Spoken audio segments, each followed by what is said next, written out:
Hey everybody, it's Tom here.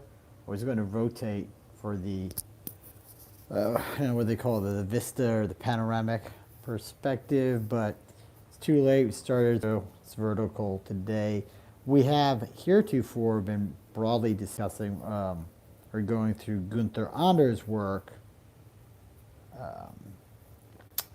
The World as Phantom and as Matrix. And we're going to return to that, but we got through chapter 1, and then I wanted to get into what we're going to discuss today. I was beset by some equipment issues, so thus delay, etc., etc. Life happens. I apologize for all that, but we're back on track. Also had an interview, hopefully you guys saw it, a few days ago with James Tunney, who just came out with a very fine book. The Plantation of the Automatons, which is sort of intersects with many of the themes that we have been treating. But to get to the point today, I want to start talking about, and there's 4 sections, I think 4 or 5 sections in this essay, so we're going to go through them. Hopefully it'll be more expeditious than the honors text, but it's a really fantastic essay written by Ivan Illich. If you're not familiar with Ivan Illich, please do yourself a favor and become familiar with Ivan Illich, not the literary character of, the essay or the story by Leo Tolstoy, but the author who probably his most well-known book is, or at least used to be, Tools for Conviviality. Though also he had some other texts. Deschooling, excuse me.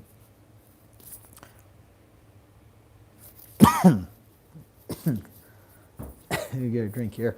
Deschooling Society and excuse me.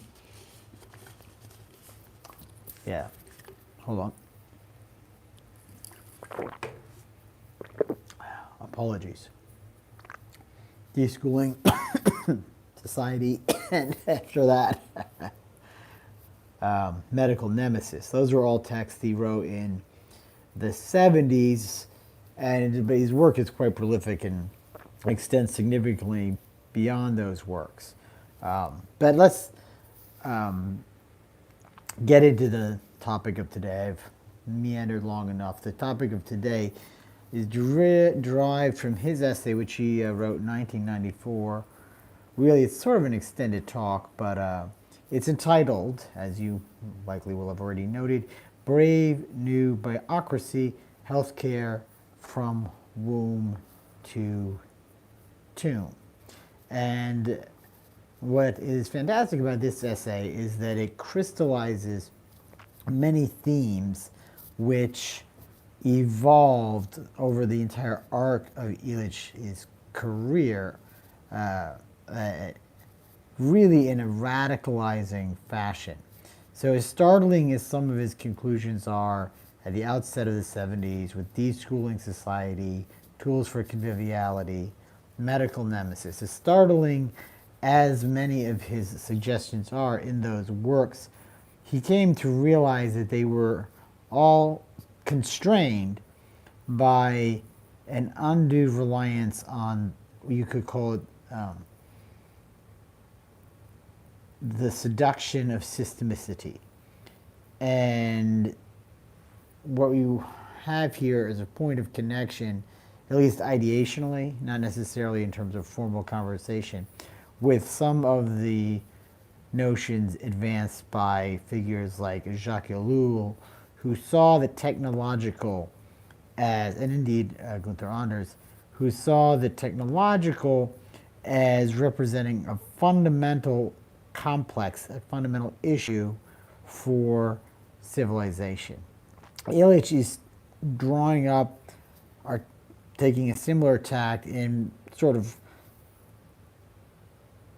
compressing the notion of the technological and the systematic to the word cybernetic. But this word doesn't even, I think, come up in the first section. We're going to get to that. The first section of the essay is that life is not sacred. Life is not sacred. And he begins by contrasting medicine traditionally or historically within the West under what could be termed the Hippocratic or the Galenic dispensation with what is practiced now. The Hippocratic dispensation was characterized by a sensibility that saw birth and death as sort of twin atria, the quickening and the agony, if you like, which are the borders of the human life. Between these borders, between these two vestibules of transition, the physician had a kind of authority to care for the patient and to bring balance to their constitution, to their health. However, once, one was on the doorstep, had entered into the throes of death, the physician withdraws and sees this as simply befitting the trajectory of a person's life. Contemporarily, what has transpired by contrast is that these borders of birth and death have been pushed further back to an extent that one may even say that they have either been obliterated or that they have been all but obliterated. And along with this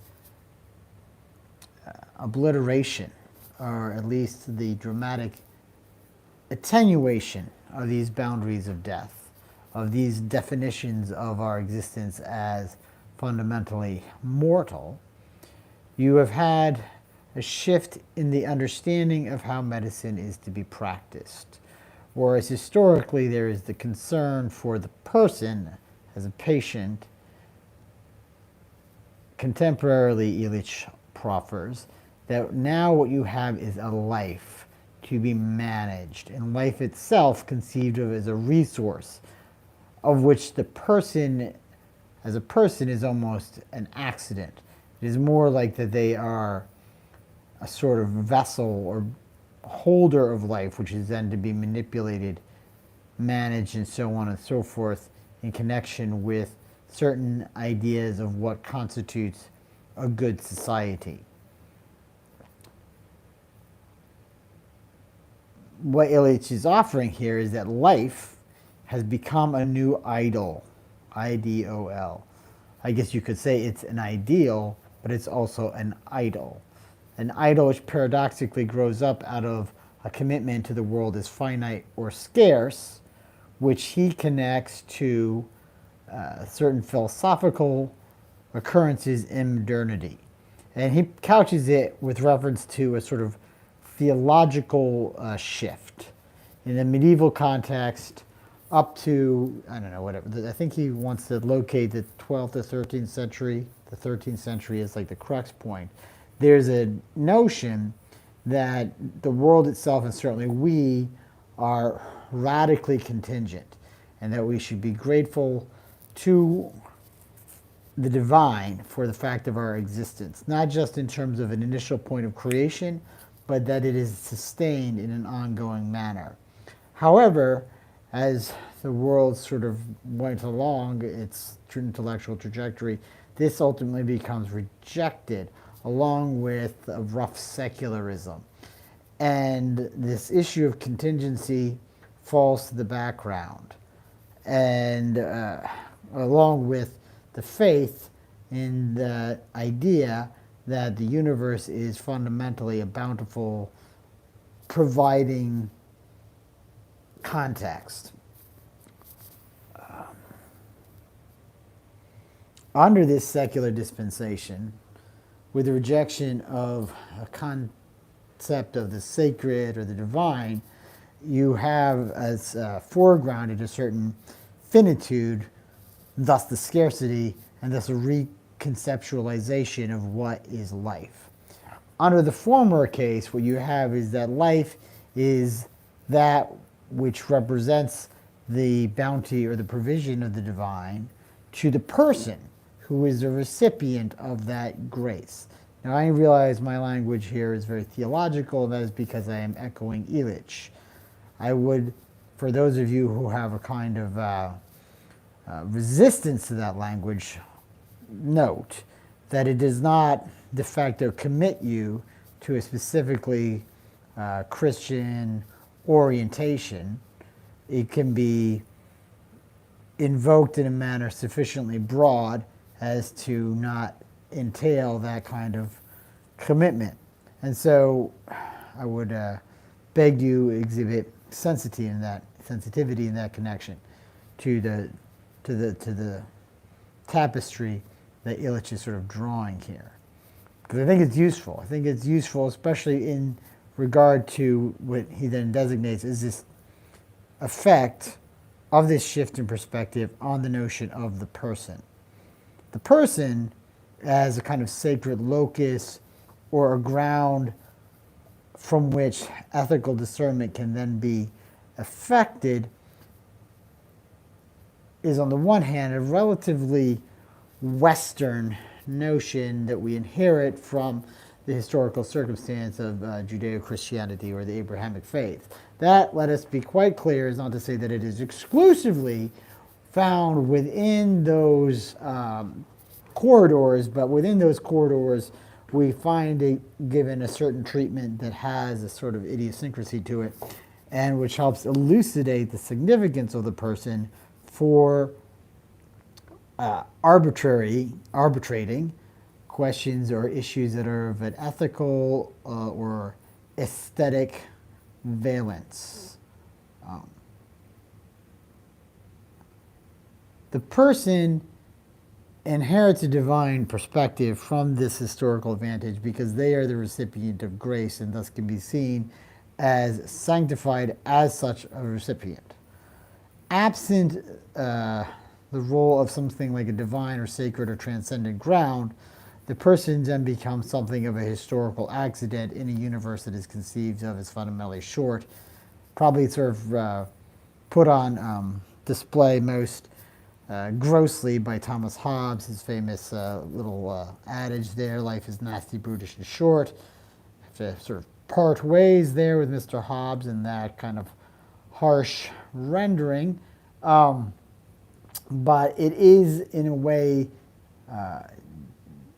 epitomizing the perspective of modernity, which is sort of surprising because it lies underneath, on the other hand, a kind of sunny optimism, the sunny optimism of progress in science and so on and so forth. But underneath that sunny optimism, there is a kind of dreadful reductionism. And Shakespeare certainly understood this. Thus, for example, in Hamlet, you can think of the lament of Hamlet.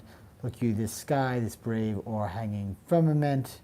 This most excellent cannon be fretted with golden fire, but it seemeth to be no other thing but a foul and pestilent congregation of vapors. What a piece of work is a man, and so on and so forth. It's been a while, right? But what is what is a man but the quintessence of dust, right? That's the phrase in which Shakespeare lands, identifying this, what is sometimes referred to as a disenchantment, the disenchantment that modernity brings between us and nature and the world. All right, let's come back to Illich. Sorry if I'm meandering a bit, right? So the person loses their significance as the denominator of ethical aesthetic consideration, existential consideration, and it is replaced by the idea of life as a quote-unquote substantial concept. This is what Illich is sketching. Life has then become something to be managed, like a resource, like electricity or water or feed grain. And then the physician becomes sort of appointed as a bureaucrat for the management of this resource. Now, what also becomes important is that as a resource, the significance of birth and death is transfigured. So it is no longer that birth and death are nodes from which the meaning of our existence inherit a great deal of significance, right? Instead, they become inconveniences. at least death becomes dramatically inconvenient as a potential endpoint for life as a resource. And birth, on the other hand, becomes an occasion for a new resource of life being brought into the world. But note that there's a kind of parasitic connotation to our relationship with birth and children that arises as a result of this transfiguration. What you have then is that life is foregrounded as more significant than mere personhood, and there is a sort of nihilistic set of consequences that derive from this foregrounding of life over personhood.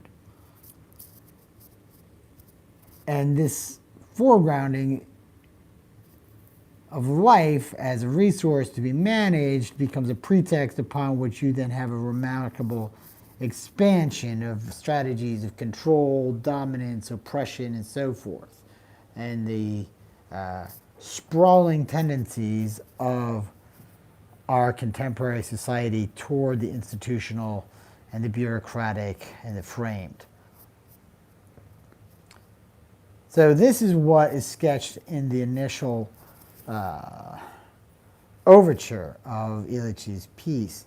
But he then is in presuming, having set out this sketch, which I somewhat imperfectly echoed, that that's the end of the story. We need to go back, we need to flesh out in detail, we need to see if this is a bona fide discernment. And so then we transition onward to the history of the concept of life as rooted in certain theological presuppositions that are sort of distinctive historically. The notion of the person as it comes into its complementary significance, the idea of the person as closely related to notions of property, and so on and so forth. And we'll get into that in the next section, right? And then, of course, there are the ramifications for these developments, specifically for the domain of medicine, or the so-called or of life, or the biosphere, or biocracy, and so on. And then what we have then is an exposition of the cybernetic as really the fulfillment of this arc, of this trajectory. And that's really, I mean, given the events of recent years, it's kind of obvious how what is being articulated by Illich is incredibly relevant to current junctures, right? But when he brings up and exposits the significance of the cybernetic, I found him especially germane to our current impasse. Because when we concede to the cybernetic, then we actually concede to a world without life. And to anticipate a dramatic suggestion of later on in the essay, this isn't in the first section, right? He says that we are denied even the capacity of suicide. Instead, what we are facing is mere extinction. The importance of the person is annulled by the perspective of the cybernetic. And in virtue of this analysis, I am only sort of more convinced that we need to become dramatically circumspect in connection with this expansion of technologies that pretend to bring us closer to this actually hideous ideal. So, so there you have it. This is like so. I would encourage you to check out the essay. I'll put a link to an online copy in the description. Thank you for listening. I know I meandered a bit there, but so be it. So thank you for your understanding of that connection. All right, guys, it's been Tom. That's all for now. I'll get back to you in a while, hopefully sooner rather than later with the next section. All right, bye.